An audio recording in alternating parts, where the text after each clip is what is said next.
Howdy, hi. It is Deer Job Sports College Football Week 6 Picks and Prediction Part 2. Let's get into the video. Alright, nothing to recap, considering we already did that in Part 1, so I'll just get right on to it. I have 5 bets and then 3 bets I almost placed, but then didn't because I do not trust the schools enough. Game number 1, Big Ten action. It is Michigan State on the road at Nebraska. I'm going to fade the Cornhuskers. I really don't think they're that good of a team to be laying double digits at home to a Sparty team who's looked pretty good all season. Sparty 3-1 on the year. Their wins were at home against Western Michigan by 17, Boston College by 2, Youngstown State by 17. Their one loss came on the road to USC by 14. That was a bit misleading, though. In that loss, they lost 2 guys on their defensive line to targeting. They lost 1 dude to injury. They will all be back for this game. So that is nice. They have plenty of time to prepare for this. Both of these teams are they're directly off of bye weeks. So if you're looking at an angle there, we should be seeing 2 healthy teams. I really think they're going to keep this close. I mean, they held it within 14 to USC when 3 of their main defensive players were all injured. So 11.5 to Nebraska, very live. I think the money line is also live. Nebraska, they're also 3-1 on the year. Their wins are at a neutral site against Cincinnati. Realistically, that was a home game. They won that one by 3.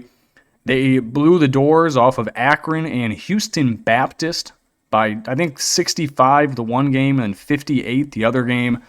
That's a horrible FBS school in Akron and then an FCS school in Houston Baptist. So really don't even take those into consideration. Then their only loss in the season was their last game at home to Michigan by 3. Can you imagine if they lost to 2 Michigan schools back-to-back home games? I think it might happen. The only real teams they've played have been the opposite side of 3 points. They won 1 by 3, they lost 1 by 3.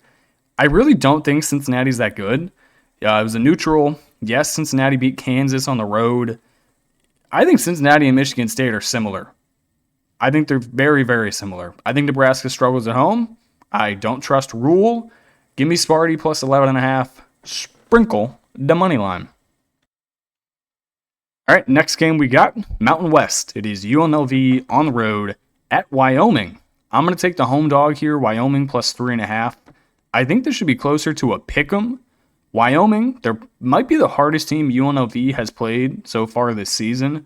UNLV, they're 4-0 on the year.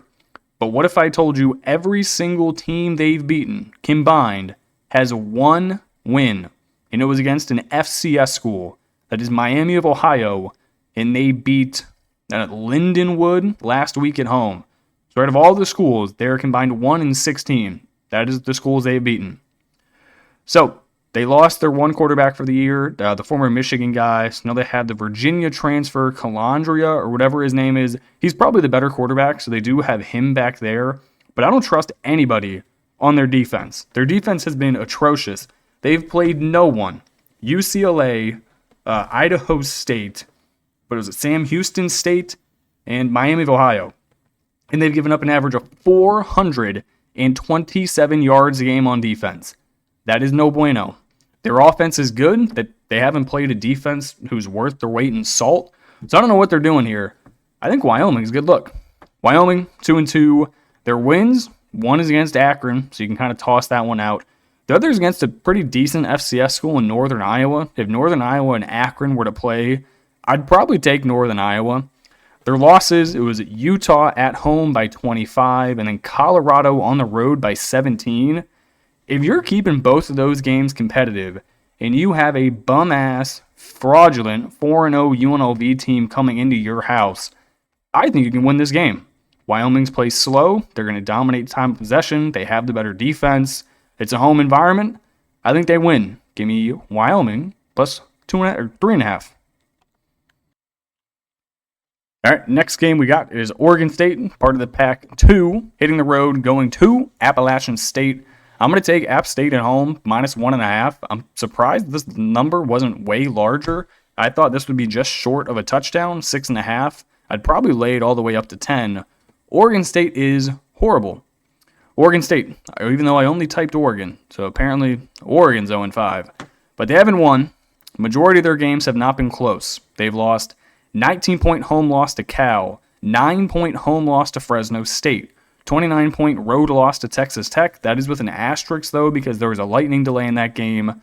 I think they were on the road at Oregon, 34-point loss to them. Then they lost at home last week by 3 to Houston. This is their first road trip east of the season. Team morale is low. You would have to basically, you win out, you finish your season 7-5. This team is not making a bowl game. Their quarterback is horrible. They're in the Pac-2. Nobody comes to their home games. Their defense is ranked 123rd in the country, giving up 442 yards a game, and their offense goes for just 333. This team sucks. App State 2-2 on the year. Their wins coming at home against Charlotte. Actually, that might have been on the road. That was like week 0. I forgot about that one. And then Lindenwood by 7, and then Charlotte by 23. Their losses, both on the road, it is to Southern Miss, who's really good, by 16, and then Boise by 34. This is their first home game in almost a month. Their previous home game, September 6th. They've had a bye. They've had a bye game and 2 road games since then. This is going to be lit. Their home field advantage is probably one of the best environments in the Sun Belt. Veteran team, top 50 offense, top 50 defense, should be a smash spot. All right, next game we got, it is Army hitting the road, taking on UAB. I'm just going to take the over, 57.5. You have 2 teams who have been very disappointing so far this year. Neither of them plays defense, and they both have pretty good offenses, so I will take the over. Army, one of the biggest disappointments in the entire season, 1-3 overall record. Their only win was a shocking road victory at K-State, 24-21. They lost against an FCS school.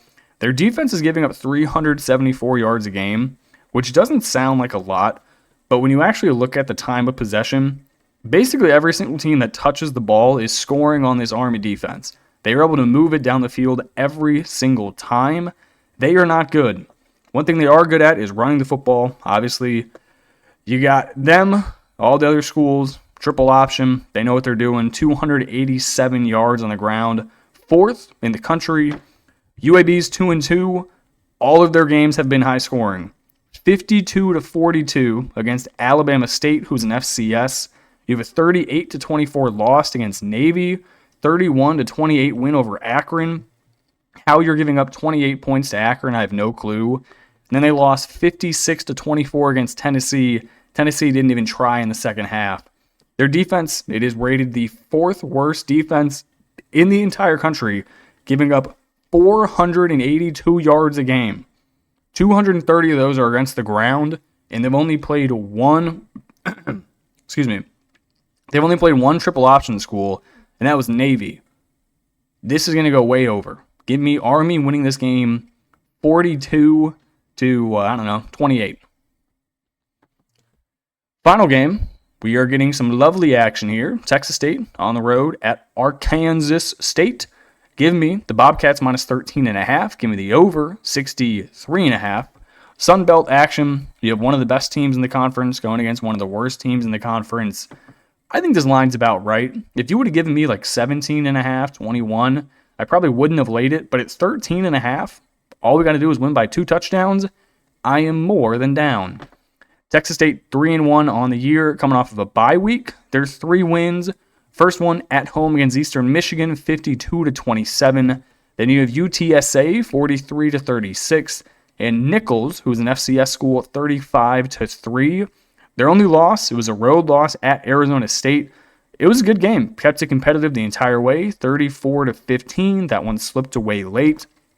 Their offense, top 40 in yards per game, sit at 441. Top 20 in rushing in the country. They have one of the highest third down percentage completion rates, 52%. That is pretty good. They're probably going to rush the ball for 300 plus. They have the largest offensive line in the entire country. I am talking straight weight. So you got some meaty boys up there in the trenches. Arkansas State, they are horrible. 1-4 on the year. This is their 6th week playing in a row. They have not had a bye yet. That is how you know college football gods hate you. Week 1, their only win came against an FCS school, winning by 18. They scored 21 points a game, but they give up 467. They can't stop the run for shit. Butch Jones, their head coach, he's about to get fired. This is the end of an era. All right, then we're going to talk about 3 games I was tempted to bet, but didn't end up pulling the trigger on. I'm probably not going to bet any of these. The only one I might talk myself into is Michigan minus 16.5, but the other 2 were definitely close as well. First one, it is Wisconsin on the road at Michigan. Wisconsin's very bad. They might have their backup quarterback playing. Michigan's at home, coming off of a very big road win at Nebraska. You throw in a bye week in between there. I think they absolutely murder them. We will find out. Next one, K-State plus 6.5 on the road at Baylor. Baylor's defense is awful. I will probably be taking every single opponent who is a dog at Baylor just based on how bad the Bears' defense is. The only problem is that K-State has not been good so far this season, and I do not want to take this number if it is less than a touchdown. If it jumps over 7, if I'm able to get 7.5, I'll take it. But if it stays at 6.5, I'm not doing it. Finally, Vandy on the road, plus 10.5 at Bama.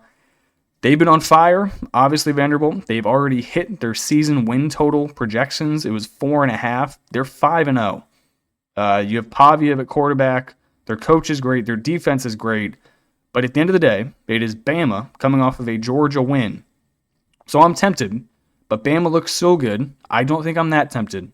I will take Vandy, but I will not bet them.